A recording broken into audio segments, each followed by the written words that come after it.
If scheduling a single interview takes you a dozen emails, you're not recruiting. You're just an administrative assistant with a really complicated calendar.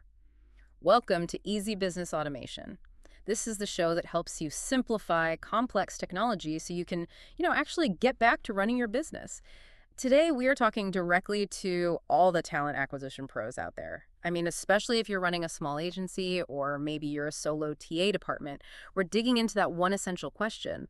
What are the first highest impact tasks you should automate with AI? Yeah, and our goal today is really simple. We want to give you, the recruiter, some immediate leverage. You don't need a huge IT budget for this. You don't need a data science degree. We're basically going to boil down all this research into a clear checklist. Just 3 or 4 things you can do in the next 30 days to get rid of your most frustrating tasks. And when you say high impact, we're really talking about putting time back on your clock.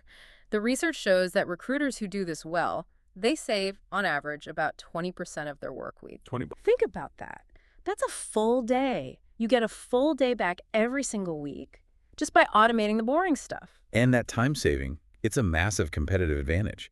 It's the difference between feeling like you're constantly drowning and actually having the space to, proactively build your talent pipeline. Okay, so let's unpack that. Why is this conversation about automation so urgent for recruiters right now? I saw a statistic that it floored me.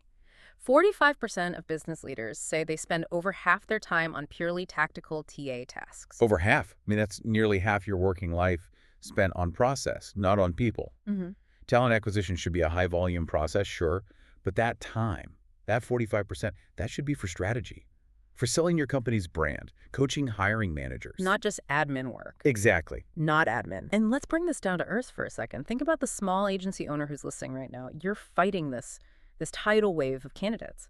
Something like 2 out of 3 recruiters are seeing more applications year over year for every single role. You're manually sorting resumes, sending mass emails, chasing people for feedback. It leads to burnout, and worse, you miss out on great candidates because you just can't get to them fast enough. Well, and what's so fascinating here is that the main benefit of automation, it's not just about speed. It's a total strategic shift in your role. Okay. AI is the lever that helps you move from being a reactive screener, someone just filtering out noise, to becoming a real strategic partner. You go from administrator to advisor. And the data backs that up, right? Teams that use automation well are seeing a 55% faster time to hire. 55%? Yeah. And a 46% better candidate experience. So you're hitting cost, speed, and quality. I mean, if you're a solo recruiter, those numbers are the difference between scaling up and just crashing. Yeah. All right, before we get into the how-tos, let's just define a couple key things in plain English. I want you to be able to talk about this stuff with confidence. So let's start with the difference between that old filing cabinet and the new smart assistant. Yeah, this is so foundational. Think of a traditional applicant tracking system, an ATS, as exactly that, a digital filing cabinet. It's great for storing resumes, for compliance, but the search function is really limited. It's just keywords. Just keywords. You search project manager, and that is all you get. You're stuck with these really rigid search terms. So the AI-powered ATS is different. It's more like a recruiting co-pilot. I think the vocabulary there is the key. Absolutely. When you talk about this, don't say semantics. Just say it's the difference between a filing cabinet and a research assistant.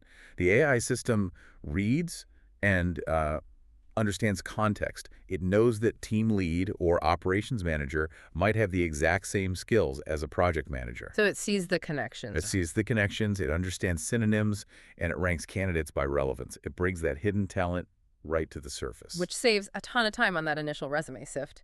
But if the AI is already screening and ranking, what's next? I heard this term, agentic AI. It sounds like it goes way beyond just making suggestions. That's right. We are moving past the co-pilot stage.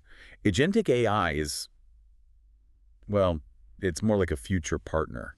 It's a system that can actually execute and orchestrate entire tasks on its own, based on a goal you give it. It takes action, not just gives you a recommendation. Exactly. Okay, that sounds a little bit like science fiction. Give me a real-world example. What command do I give it? So instead of the AI saying, hey, you should probably send an interview invitation, you just tell it, go hire 2 experienced software engineers this month. And then what happens?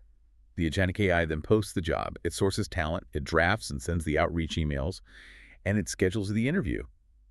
All of it without you clicking a single button. It manages the whole process. That's really impressive. But here's the skepticism I feel, and I know our listeners feel it too.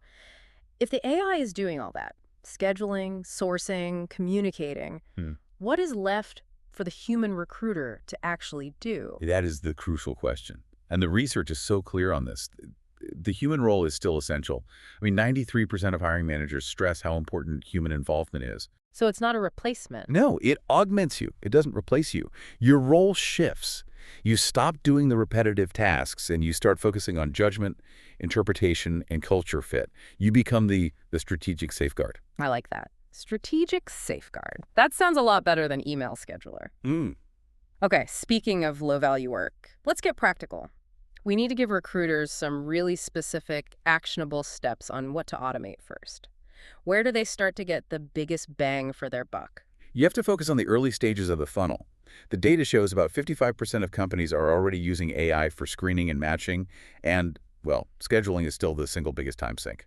Let's hit that volume problem first then. Use case number 1, screening and candidate matching.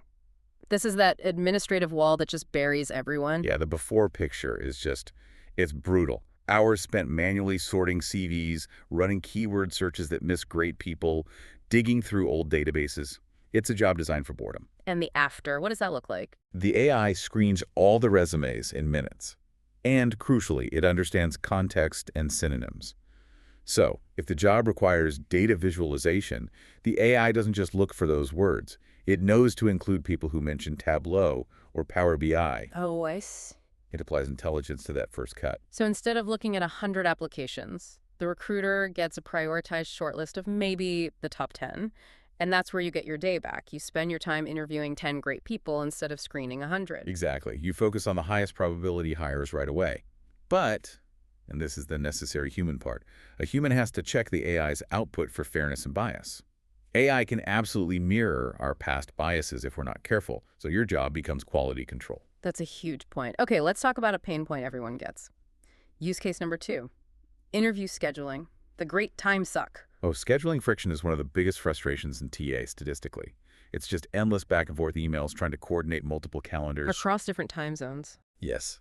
I'm sure we've all been in a 4-person panel interview that took like 17 emails to set up and someone still missed the invite. I think I've lost entire friendships trying to coordinate meetings. The mental energy alone is just exhausting. Right. Well, automation removes all of that. The system syncs with the team's calendars in real time and just gives the candidate a self-serve link. They pick a slot and boom, it's confirmed for everyone instantly. And the research shows this one step cut scheduling time by 30%. That's massive. It is, and the human role completely shifts. You're no longer chasing schedules, you're monitoring the calendar to make sure interviewers submit their feedback on time. You manage the outcome, not the mechanics. Okay, so if AI handles scheduling, what about all the incoming questions?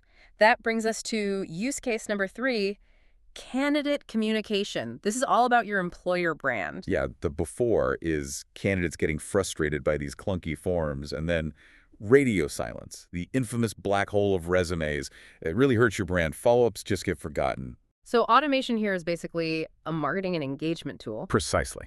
The after is an automated, personalized sequence of messages. They get an immediate confirmation. They know the next steps. They don't feel like they're shouting into the void. This is where chatbots are great too, answering basic questions 24/7. But you don't want it to feel cold and robotic. Where does the human touch come back in? You save it for the crucial moments, automate the status updates, but always have a human for the complex questions, the salary talks, or for any communication with your senior late-stage candidates. That's where you build a relationship. Okay, last one. Let's look at a task that impacts everyone from the owner to the compliance team. Use case number 4, onboarding paperwork. Paperwork chaos. Scattered emails, missteps, delays getting IT access, and the big one, compliance risks, like forgetting to get a mandatory I-9 form signed. It is the definition of a broken process. So how does automation fix that nightmare? Automated workflows manage the whole thing. New hires, complete digital forms, they e-sign documents, all in one secure portal. But the magic is, the system then automatically tells IT to set up the laptop, tells the manager to prep a welcome, and tells payroll to get them in the system. So it guarantees every critical step happens in the right order for every single new hire. That's so important for scaling a business. And, like always, you save the personal touch points, automate the compliance stuff, But you still make the welcome calls. You set up the mentorship pairings. You do the team intros. You let the human connect them to the culture. So this all really comes down to removing the repetitive stuff so recruiters can focus on judgment and relationships. You're being elevated from an administrator to a strategist. That's the whole mission of automation right there. So for the recruiter listening now, we promised an actionable checklist. 3 simple things you can do in the next month. Action 1, and you should do this in the next 7 days. Map your time sinks.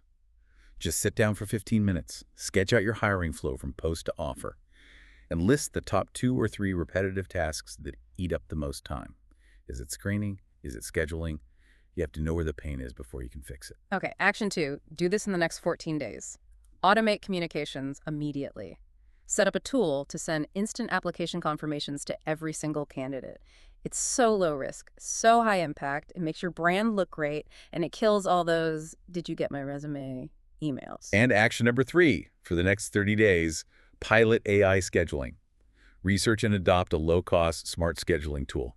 There are great options for under $300 a month, which is perfect for a solo recruiter. Use it for your next panel interview and just see what happens. And track the results. Actually count the number of emails that system eliminates. That number is the proof. That's the ROI you can take to your boss or your clients. And, this isn't really an option anymore. The power of AI is proven. 99% of hiring managers are already using it. So to stay competitive, you really have to start adopting these tools. It truly does elevate the role. You stop chasing calendars and you start building relationships. But I want to leave everyone with one final thought, something to really think about as you look at these tools. We've talked about bias, and regulators are starting to pay very close attention. Yeah, we're already seeing this. Look at regulations like NYC Local Law 144. It requires employers to actually conduct bias audits on their automated hiring tools and make those results public. And that is the key takeaway, no matter where you live. If you're using AI for screening, you need to be ready to prove that the system is fair. You can't just take the vendor's word for it. So, knowledge is your defense now. Are you sure your tools are free from bias, or are they just magnifying your own blind spots? Thanks for tuning in to Easy Business Automation. We'll be back soon with more actionable insights to help you simplify your tech.